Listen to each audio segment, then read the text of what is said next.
Alright, welcome everybody to this video presentation on painting with shades and tints. Now before I begin, I would like to explain what exactly is a shade and what exactly is a tint. Now in simple terms, if you add black to a color, you get a shade. And if you add white to the same color, you get a tint.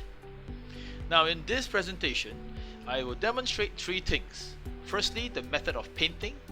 Secondly, I will highlight the key drawbacks of this method. And finally, I will show you how to rectify these shortcomings. And here are the colors we will be using for this particular exercise. Starting from the top right hand corner, we have black from Vallejo. On the top left hand corner, we have white from Vallejo. And right at the bottom, we have leather brown, also from Vallejo. We will be using these three colors to create the midtones, highlights, as well as the shadows for the great coat. Alright, so now I'm going to expand the camera window for the palette so that we may all have a clearer look at how we go about mixing the colors. So as you can see, leather brown is the base color that we are going to adopt for the great coat. What I'm going to do now is I just tint down a bit of the base color here with a bit of water so that it's a bit more fluid, flows a bit better on the surface. And I'm going to sample a small amount and just put it in the center between this color and black. So the reason being is that I want to create an intermediate tone, right, an intermediate shade somewhere in between leather brown and black. It's too dark. You can see the black is relatively very strong. I'm going to just add a bit more leather brown.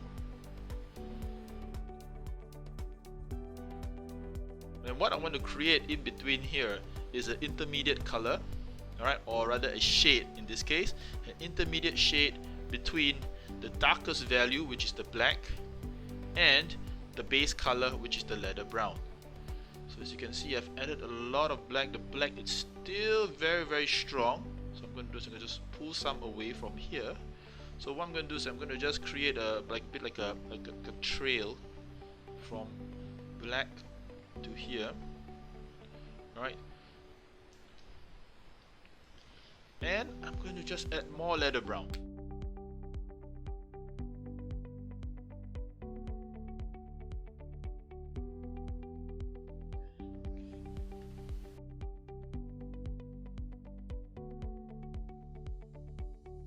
Right, so let's tune the colors a bit. Yep, so now you can see the color much brighter now. So you can see this is actually a darker value. You can see that's slightly darker. So I'm going to add a bit more black here so we can get a much darker tone. So as an intermediate between the black and the mid-tone, I sort of, place an island of color here and sort of use that to bridge, again, as I'm saying, to bridge a color from here to all the way to here. So this is what I can sort of produce in terms of having a gradient, right? So we call this a step value, a chart in a sense, a step value bar in a sense, right? So again, the step value gradient bar, we can just add a bit more here. So you can see just one step here, just a bit of black, this is one step, a bit more black, this is the second step, and if we get more generous with the black, this will be the step. So essentially what we want to sort of achieve here is a smooth gradient from maybe like the base color, a bit of black, a little bit more black, a larger proportion of black, and finally the black itself. So we have, in a sense, we have one range of colors coming from here. So we're going to just pull it out from here.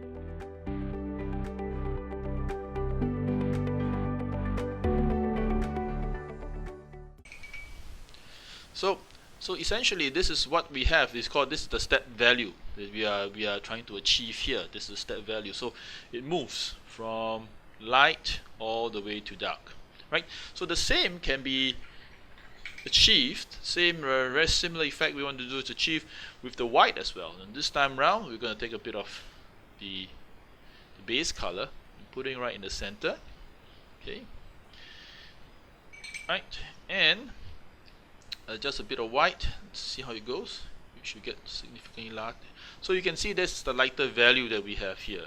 Right, so it can move from extreme highlights from here all the way up to here.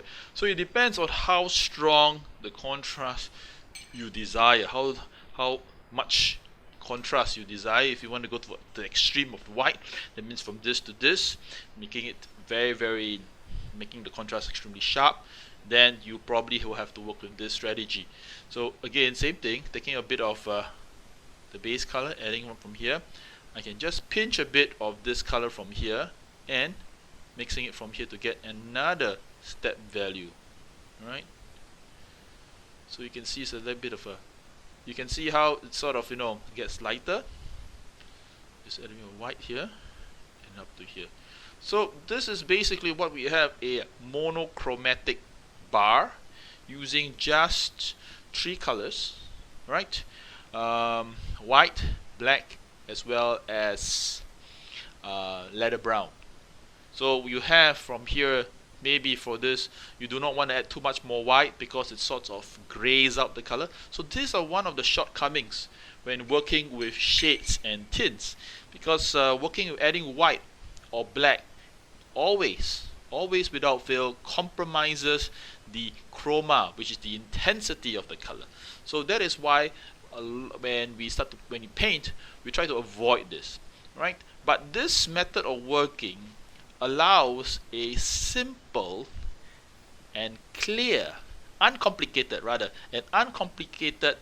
approach to achieving tonal contrast. So tonal contrast meaning if I want to get from moving from white or my highlights to my shadows, this is a very straightforward, uncomplicated approach. But it has its drawbacks, and the drawbacks is that when you add white to a particular color, it turns the color it grays the color, it turns it into ash, right? And also if you add black, it also turns it gray. So both adding black and white to a particular color will gray the color out. It gets even worse if you use a shadow, and if you want to lighten the shadow, instead of using the base color and lighten shadow, some people observe they actually take a bit of white and they add to the shadow color, and it turns gray, right? And this is not a particularly good color, alright, a tone rather, to render your shadows. So if you want to lighten the shadows, don't add white to the shadows. Keep it from within this zone, don't venture out from it, because what you're going to get, you get another color altogether, which may or may not help you to achieve the tonal contrast that you desire. So these are one of few drawbacks, as I mentioned before, right, with working with black and white. Okay, so what I will do is that I'm going to show you how this is, we're going to take this simple approach and we are going to do it, we're going to sort of use it to render one part of the bus here, and we'll move on to the next part. Is I'm going to show you, alright, so we've addressed basically in terms of how we're going to mix the colors, and I'm going to show you right now, demonstrate in terms of how we're going to use these colors and how we're going to go about rectifying some of the shortcomings that I've just illustrated right about here. Alright, so we're going to keep these few colors first, so we're going to go back to the figure itself. So now with that and that out of the way, let's pull this out and we can sort of move on to the next part of the presentation, right? So in this next part of the presentation, we're going to work with how we're going to sort of transfer these colors onto this, how we're going to apply the colors. So for me, what I'll do is that I've already primed this figure in black, and I give it a nice mist of flat white using an airbrush so as to get a much more diffused effect. So what I'm going to do now is I'm going to work darker, and then after that I'm going to sort of work lighter. So in this case, what I'm going to do sometimes, what I'll do is that I'm going to use in this case a few ways we can sort of work this. We can use a filbert, or I'm going to use gonna use a larger filbert brush here, right, which I have right now. So this is a larger filbert brush. So you can see from here, it's a number 6 filbert. So any blender will do. The one I'm using is from Dale Rowney, but this is a synthetic brush, so after a while it will sort of you will not perform. So what I'm going to do now, we're going to work with the shadows first. So in that case, what I'm going to do is I'm going to just find the middle here. This is the sort of like intermediate tone between the tone between the base color and black. I'm going to take this color, I'm going to draw this color out. I'm going to add a bit of water to improve the flow, right? And what I'm going to do here, I'm going to come in, and I'm sort of going to just going to sort of wash the color on. Right, you can see it's pretty wet because you can see some parts are actually collecting around it. So I'm just going to sort of wash this in that sense, right? And I'll try not to go over too many times like this. This is not a good habit to develop because it creates bubbles. And as the paint dries up, it's going to dry unevenly. So what you want to do, what I'll recommend to do is to actually go over once. Right, and if needed, maybe twice, but not more than that. Try to exercise what I call paint discipline. All right. So again, same thing. We will just let it dry out by itself. Okay. So don't muck around too much. Now, if there are boundaries like this, leave it for time being first. Let's let it dry. Right? Because if you go in too soon, say for example, all right, let's mess things up a bit more. Right? Let's say, oh, it's not dry yet, I'm going in. Notice what happens, right? It strips. And then you get this very uneven, patchy effect. Right? So, if it's deliberate, if you want to create it, you want to create some sort of effects using this, then by all means, go ahead.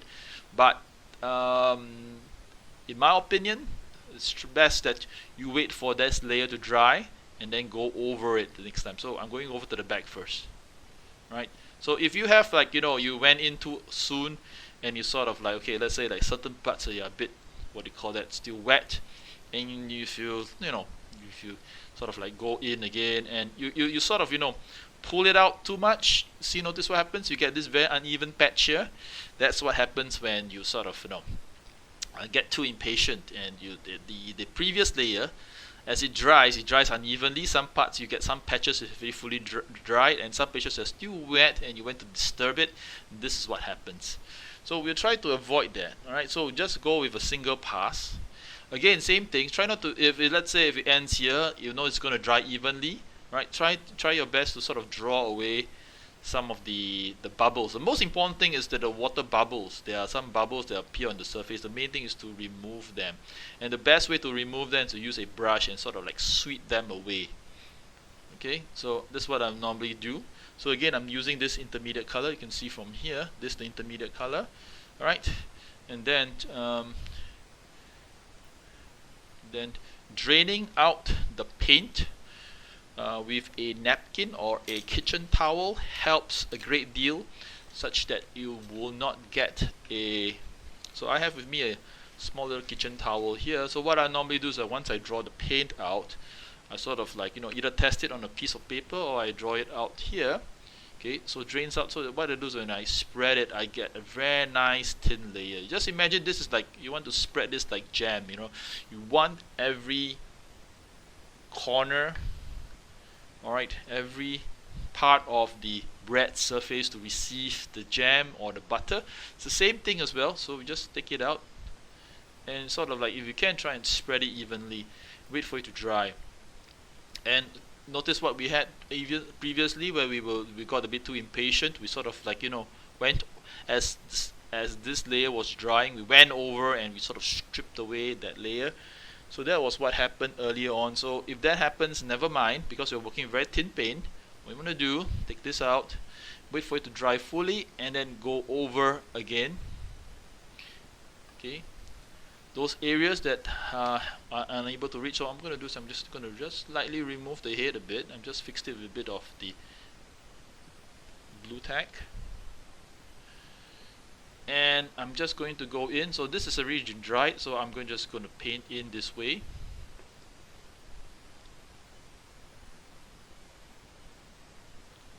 It's a very straightforward, easy process. All you need to do is just remember one thing: keep your paints thin and exercise a bit of paint discipline. You will be able to get very good results. Okay. So all you need to do is that. It's that simple. It's not complicated. Painting is not a complicated process. So once you understand the most basic technique, you will be on your way to achieving very fantastic results. All right. So it always has. These are the humble beginnings, I always say. Right. And if you master the basics, the rest of it will be relatively easy. Right. So you can see that. So I'm painting in real time. I'm not going to do any edits to this video. So I'm just going to go. So if I make any mistakes, I mean, feel free to call me out. Right. Okay. So same thing. Right. So you can see just very simply by just using a just simple undercoat. You can see just like the second pass. You just wait for it to dry. So I'm going to just take a bit more of the leather brown, adding a bit more of this, the black. So I'm going to get the shadows now.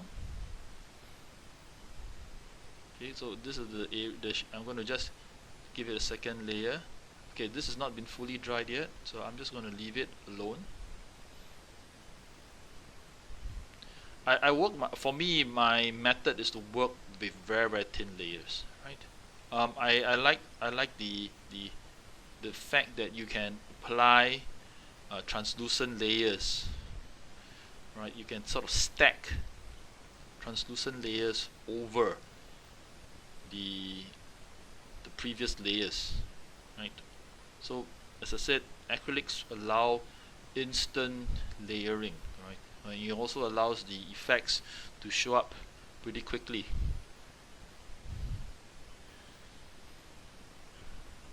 So I think for me, I mean, I've been working with acrylics for the longest time now, and I've never looked back.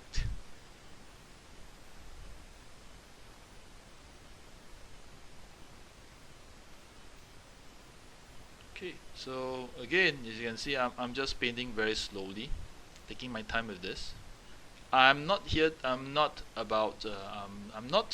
too concerned about achieving opacity at this point in time. What I want is I'm focusing more on the shadows. I want all this intermediate color here to sort of work their ways into the shadow regions, right, or the dark areas. I'll call them dark areas, I think.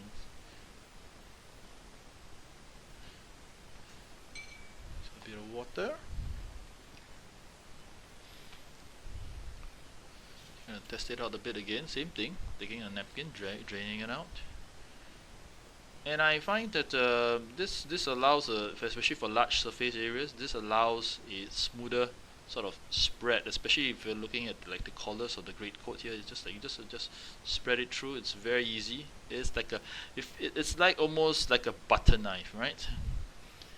Okay, so this part here, I'm going to just another light.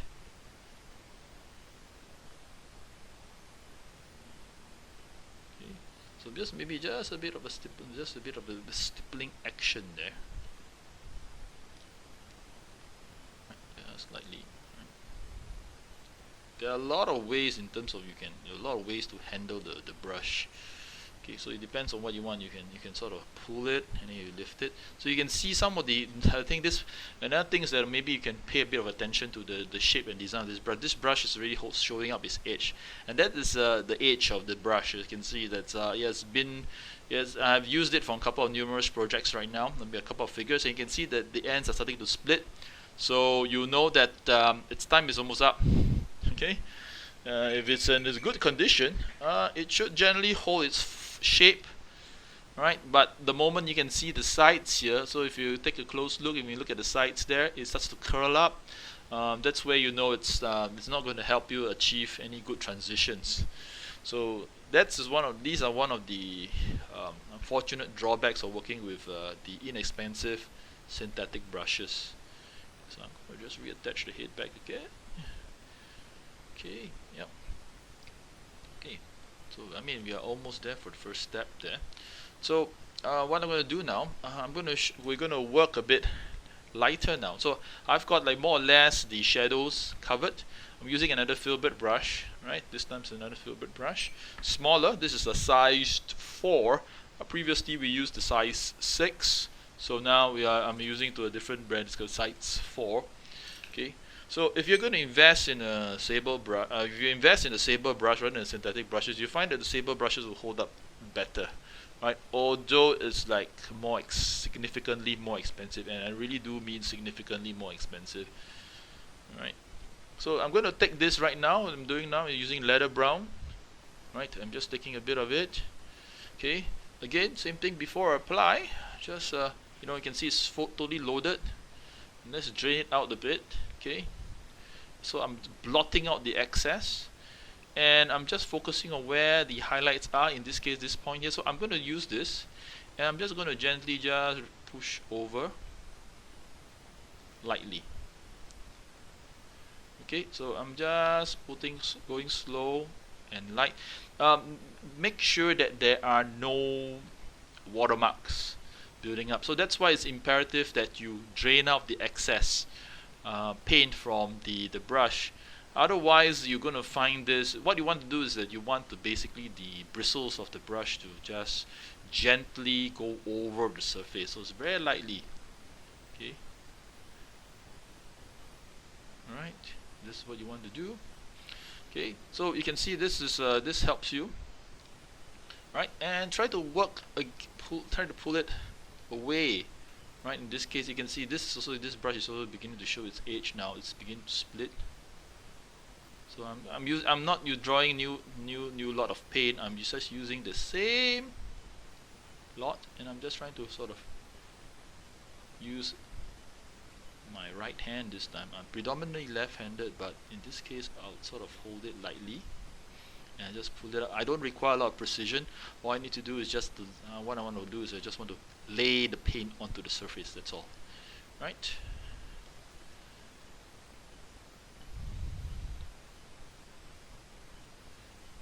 So I'm just waiting for this. So as you can see, some of the lighter parts are here. So I'm just waiting for this to dry.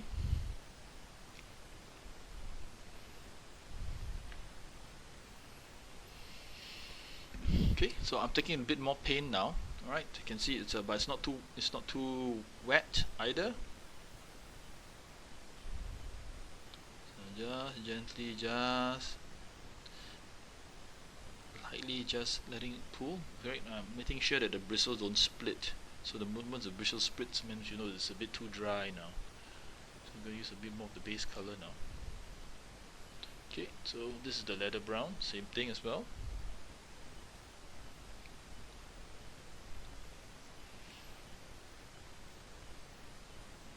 So I can also use the side sometimes, so you can see it's very sharp. You can just sort of like pull and sort of get some of the tones there. So you can turn to the side, and that will help you to like do a bit of the edging. It's not difficult, alright? So you can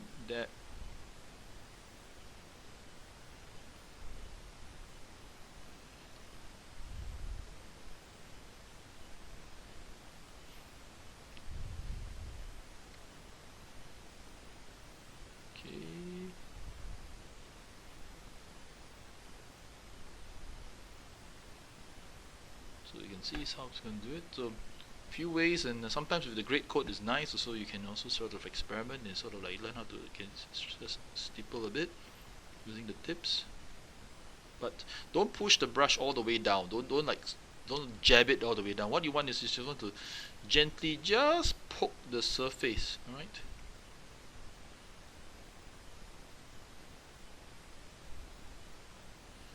So what you want to do is make sure that you don't go at an angle. Make sure it's perpendicular to the surface, and then it comes down this way. Make sure that's what you want. You want it to make sure that it's 90 degrees, and from here it sort of like come down this way. You can see it on here like this. So it's just like just gentle, just doing it like this. That's all, and that will help you to sort of get a bit of like that stippling effect. and you can see, try to sort of again contour your brush.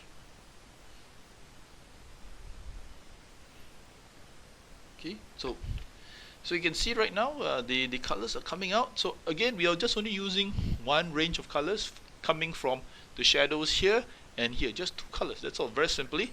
And largely why this is predominantly so successful is because we did that overspray beforehand using that airbrush with the black undercoat and then the mist of white going over. And then what we do is we went in with the intermediate tone here, and then in with and then a bit of a bit of a preliminary highlight using the base color. Okay, so this basically, you can see just what we have is a very, very thin layer of paint being added on. So now what we can do is you can start to work a bit darker. So if you need more contrast, I'm going to go in now with a finer brush. This is a round brush. Okay, the number 2, this is from Neskaya Palitra, which I like it. As my previous videos, I've already introduced this. Nice paint, nice brushes from this paint company, right? So this is great. So I'm going to sort of go in again, same thing. I don't want to overload the paint, so I make sure overload the brush rather. So I can go in and sort of like paint in I can use it to paint in my details, right? So I can sort of use it to line in. Just follow that. So I'm just painting in the seams.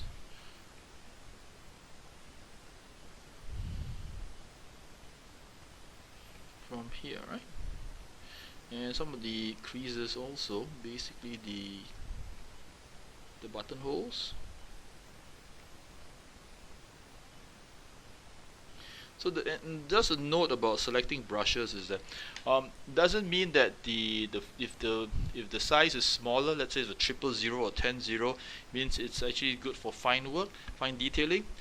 Sometimes you'll be surprised that even a number 2 brush like this can just pull a line equally fine as a 00 brush.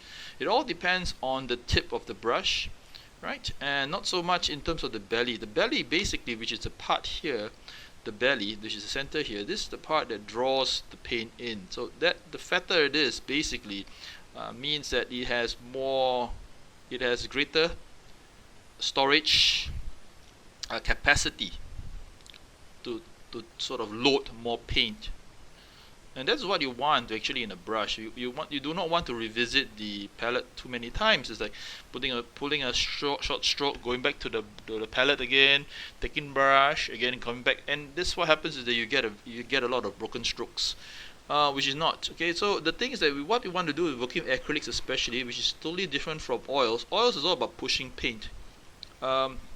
Acrylics is about letting the paint flow. These are two very, very different methods altogether.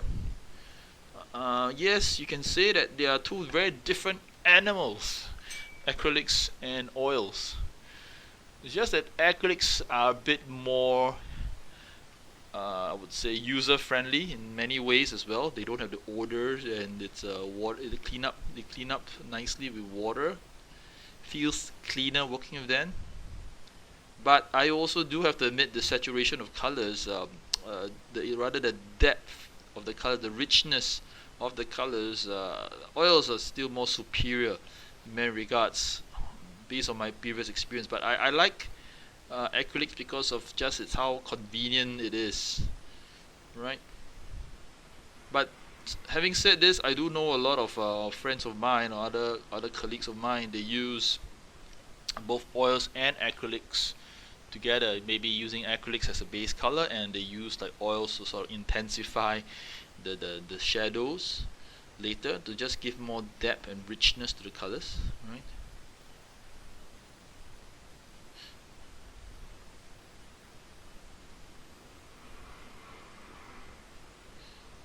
So as you can see, I'm just taking these two colors here for now and sort of cleaning it up using the darker value with the black there. And you can see I'm just getting very, very, you can see the tones, right, just coming in. Okay, so any part that maybe perhaps if I'm not too pleased, I can sort of use the base color, right, and sort of touch it up a bit more. Okay, so now I'm going to move on to the next part. I'm going to show you now we're going to talk a bit about a shortcoming. So let's say, for example, I want to lighten right now. From here I'm going to lighten it. Let's say I add a bit of white to this. Okay, so now right, so now let's say, for example, I'm going to go in now with this here, and let's say if I will paint in the highlights here using the white.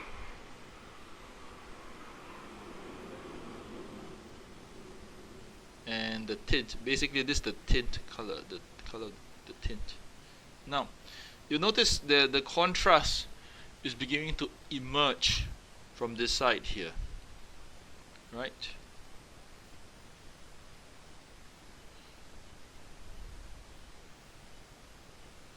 So you can see this, the part here, they can see the contrast begin to emerge. Yeah, so this is a problem in the colors that we have. Is basically almost looking a bit like chocolate milk, right? Hot chocolate for rather, right? You can see the color is very weak. It's not as strong as it should be. All right. So that's this is one of the major drawbacks about working with tints, is that, as I mentioned earlier on in my presentation, that if you add white or black to any color, it will weaken the color. Yes, it will darken the color. It will darken the color or lighten the color, either way. But it comes with a price, and that is that the saturation of the color gets compromised. So we don't, and sometimes like a lot of people, they feel that, oh, I like the contrast, but I do not know how to sort of get the chroma, which is the intensity. How do I achieve the intensity that I see in some of the works of some other artists, right? So the way around it is not so much in terms of that's where we have to understand the next part. What we are achieving here is basically just only one thing, and that's contrast. So contrast meaning to say that there is dark and there's light value. I can see that I can see that there is that this feature is clearly, distinctively pulling out from the other feature there. Okay, so you can see, right? So this corner there, I'm just going to just pull this up a bit more.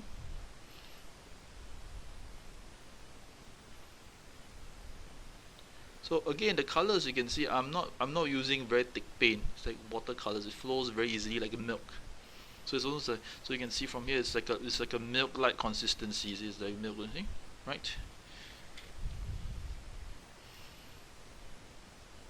So I'm not going to work with I'm not going to, no, just maybe I just stipple a bit something here.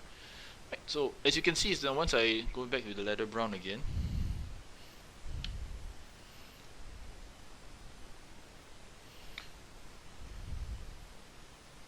So as you can see, if I find that the color is right, if it's too strong, all I need to do is just go back again with the one step below. So I was using this color before. So what I need to do is just go back to my retreat back to the base color, and use the base color to sort of rein in the what do you call it, the brightness of this particular color. So let's say, for example, let's go a bit bold. Let's say if I use white and I get this particular tint out whereby I have a lot of white. So again, you can see the color is really very bright, very light rather, not so bright but light. And if I were to sort of like use this to like edge out the corners here, you notice it becomes, the contrast is very sharp. In fact, by sort of like giving it it looks, the contrast is very sharp and it creates a very artificial look to it. Okay, so we're working with this. So now you're looking at this result. You can see the color is very chalky. right? Okay, I can almost use this for the flash tones, right? So the color is very chalky, and let's say if I've gone overboard. Let's say I'm one area down there. I'm going to take like I'm going to just for a moment there.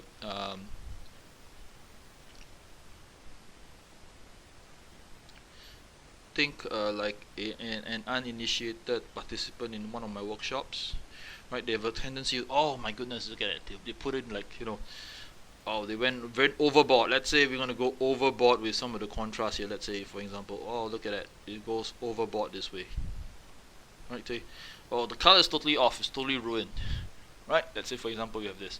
So what I'm going to do is, like, sometimes for me, what I do is that I always try to play with this. So we got that's why the base color, we always keep the base color neutral. We don't add anything to the base color. We sort of like always move colors away. We go back to the base color. Okay. And what we do is we take the base color here, and what you do is add a bit more water. Give it a nice, maybe about I would say the ratio is about 30% water to about 70% paint. So you can see it's very, very watery. Okay, you can see it's very watery. And what we're going to do is you're going to use this, and you're going to take this and sort of like, you know, glaze it over. Alright, so again, the glaze is just applying a transparent film of paint over. Now what we want to do is that we want to sort of use this to sort of, in a sense, not really to cover, but to sort of use the white, this tint rather, as a base to sort of recapture the luminance of the color. Luminance meaning the brightness, right? You want it to reflect the light. So black absorbs light while white reflects light. Okay, so the dark, what we have, you can see right now with that particular wash, you notice that the highlight suddenly something is happening, something very, very peculiar is happening. The white, you can see that the leather brown looks very dark here, but somehow or other when it goes, when it is applied as a thin film over the white, it becomes bright. And that is what we want to really achieve. You can see this, right? Now the shadows, because we are using black for the shadows, it's always gray, and that is always, it creates a very dull effect. So unless your intention is to create a very desaturated look, then this works perfectly fine. Okay. However, if your intentions, for example, if you're going to paint something else and your intentions you want to make it a bit much brighter, then you have to substitute the black with another color. Alright. So we're working with black already, if you can see this. So this is just one small area that we have done. So I'm going to show you again, same thing, repeat over to the other side. I'm taking a bit of this very dark black values here. Okay. And sort of you know, I'm going to just paint it in.